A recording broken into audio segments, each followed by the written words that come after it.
నమస్తే అండి, నేను రోజా. మనిషి అన్న తర్వాత రోగాలు రావడం కామన్. అది ఏ టైంలో ఏ వయసులో ఎప్పుడు వస్తుందో కూడా తెలియదు. అయితే మీరు హెల్త్ ఇన్సూరెన్స్ తీసుకున్నారా? ఒకవేళ తీసుకోవాలనుకుంటున్నారా? ఏది బెస్ట్ అని నేనైతే చెప్పను, కానీ ఎంతవరకు తీసుకోవాలి అనేది చెప్తాను. కానీ ఒక విషయాన్ని గుర్తుపెట్టుకోండి, హెల్త్ ఇన్సూరెన్స్ అయినా టర్మ్ ఇన్సూరెన్స్ ప్లాన్ అయినా ఎక్కడ పడితే అక్కడ తీసుకుంటే మీరు అనేక రకాల ఇబ్బందులు పడాల్సి ఉంటుంది. మీ ఫ్యామిలీ మెంబర్స్ అనేక రకాల ఇబ్బందులు పడాల్సి ఉంటుంది. ఎందుకంటే వాటిని క్లెయిమ్ చేయడానికి పడేటటువంటి తిప్పలు అన్నీ ఇన్ని ఉండవు. కాబట్టి ఒక ఇన్సూరెన్స్ మనం తీసుకుంటున్నామంటే తీసుకోవడం చాలా తేలిక, ఆన్లైన్లో కూడా తీసుకోవచ్చు. బట్ ఏ వ్యక్తి దగ్గర తీసుకుంటున్నాం, ఎలాంటి వ్యక్తుల దగ్గర తీసుకుంటున్నాం, భవిష్యత్తులో మన కోసం వాళ్ళు వచ్చి పోరాటాలు చేస్తారా అనేది ఒక కాన్ఫిడెన్స్ ఉంటే మాత్రమే ఈ వేలోకి వెళ్ళండి. బట్ ఇన్సూరెన్స్ అనేది ప్రతి ఒక్కరికి కూడా కావాలి. లేదంటే కనుక గవర్నమెంట్ హాస్పిటల్స్ గత అవుతాయి. సో గవర్నమెంట్ హాస్పిటల్స్లో కూడా కొన్ని వాటిలో బాగున్నప్పటికీ కూడా ఇంకా వృద్ధి చెందాలి. అయితే ఏంటంటే బేసిక్గా ఈ రోగాలు అనేవి భయంకరంగా ఎక్కువైపోతా ఉన్నాయి. సాధారణ మధ్యతరగతి ప్రజలు హెల్త్ ఇన్సూరెన్స్ పాలసీలు తీసుకునే తమ ఆరోగ్య భరోసా ఉందని భావిస్తూ ఉంటారు, అంటే తీసుకుంటే. బట్ ప్రీమియం చెల్లించేసి ఆ కార్డ్ ఏదైతే ఉంటుందో దాన్ని ఇంట్లో పెట్టేసుకొని, అంటే వీరోలో పెట్టేసుకొని ఏం ఇబ్బంది లేదనుకుంటారు. కానీ ఒకసారి అనారోగ్య సమస్య వచ్చి ఆ ప్రైవేట్ హాస్పిటల్కి వెళ్తే అప్పుడు తెలుస్తుంది అనమాట సినిమా ఏంటనేది. ఒక 38 సంవత్సరాల ఐటీ ఉద్యోగం చేస్తున్న ఒక వ్యక్తి 3 లక్షలు మాత్రమే ఇన్సూరెన్స్ పాలసీ తీసుకోవడం అయితే జరిగింది. ఎందుకంటే హెల్త్ ఇన్సూరెన్స్ ప్రీమియమ్స్ అనేది చాలా హై లెవెల్లో ఉంటాయి. కాబట్టి మీరు ఒకవేళ తీసుకోవాలనుకుంటే మీరు ఎక్కువ ఎంతైతే పెట్టుకుంటారో సో దానికి డబ్బులు కూడా అంతే ప్రీమియం చెల్లించాల్సి ఉంటుంది. కాబట్టి ఒక వ్యక్తి 38 సంవత్సరాల వ్యక్తి ఒక 3 లక్షల మన హెల్త్ ఇన్సూరెన్స్ పాలసీ తీసుకున్నాడు. అయితే తన తండ్రి హార్ట్ ఆపరేషన్ కోసం అని చెప్పేసి ఆసుపత్రి బిల్లు 7 లక్షలు దాటింది. ఆ క్రమంలో అతనికి పాలసీ కేవలం 3 లక్షలు మాత్రమే కవర్ చేసింది. మిగిలిన డబ్బు కోసం అప్పులు తీసుకోవాల్సిన పరిస్థితి అయితే వచ్చింది.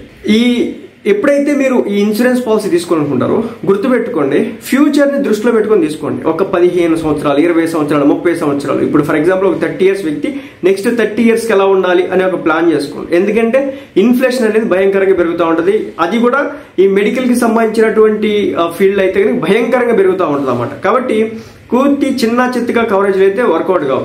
బట్ ఒక ఇండివిజువల్ పర్సన్కి వచ్చేపాటికి ఒక 10 లక్షలు తీసుకున్నా ఓకే. కానీ అదే మీరు కనుక ఒక ఫ్యామిలీ ఉంటే కనుక, ఒక కపుల్ అయితే కనుక దాదాపు 20 lakhs వరకు ఉండాలి. కపుల్ ప్లస్ కిడ్ ఉంటే కనుక 25 lakhs ఉండాలి. అదేవిధంగా జాయింట్ ఫ్యామిలీ ఉంటే కనుక 25 నుంచి 30 lakhs వరకు మీరైతే తీసుకోవాల్సి ఉంటుంది అన్నమాట. బట్ ఆ ప్రీమియమ్స్ కూడా అదే రేంజ్లో ఉంటాయి అన్నమాట. కాబట్టి ఒకవేళ హెల్త్ ఇన్సూరెన్స్ తీసుకునే లెక్కైతే 2 లక్షలు, 3 లక్షలు, ₹1,00,000 తీసుకోకండి. ఎందుకంటే దేనికి యూజ్ ఉండవు ఆ డబ్బులు. మళ్ళీ మీరు ఉన్న ఆస్తులన్నీ కూడా అమ్మకాల్సిన పరిస్థితి వచ్చింది. ఒకవేళ పెట్టేదేదో మంచి హాస్పిటల్స్ చైన్స్ ఉంటే గనక, మంచి హాస్పిటల్ చైన్స్ ఉంటే గనక, అదేవిధంగా ఏ వ్యక్తి అయితే మీరు దగ్గర తీసుకుంటారో అతను సరిగా రెస్పాండ్ అయ్యే వ్యక్తులే అయితే కనుక, అదేవిధంగా క్లెయిమ్ చేసే విషయంలో ఎలాంటి ఇబ్బందులు పెట్టినటువంటి కంపెనీలు అయితే కనుక వాటి దగ్గరికి ₹1 ఎక్కువైనా సరే తీసుకోండి. తప్ప ఆన్లైన్లో తక్కువకు వస్తున్నాయను ఆన్లైన్లో తీసుకోవచ్చు, బట్ పోరాటగలిగే శక్తి ఉండాలన్నమాట, క్లెయిమ్ చేసే శక్తి ఉండాలన్నమాట.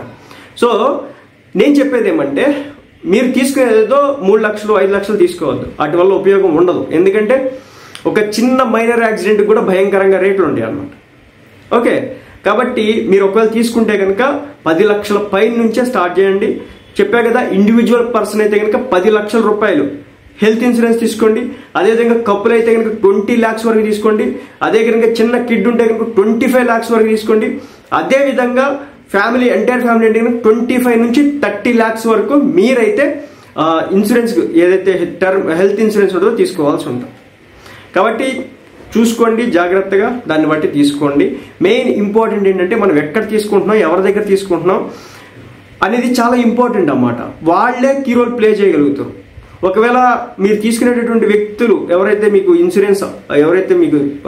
సెల్ చేస్తారో వాళ్ళు కరెక్ట్ వ్యక్తి కాకపోయినా, కరెక్ట్ పోర్టల్ కాకపోతే కనుక మీరు అనేక రకాల ఇబ్బందులు పడతారు. అదే విషయాన్ని మాత్రం తప్పనిసరిగా గుర్తుంచుకోండి.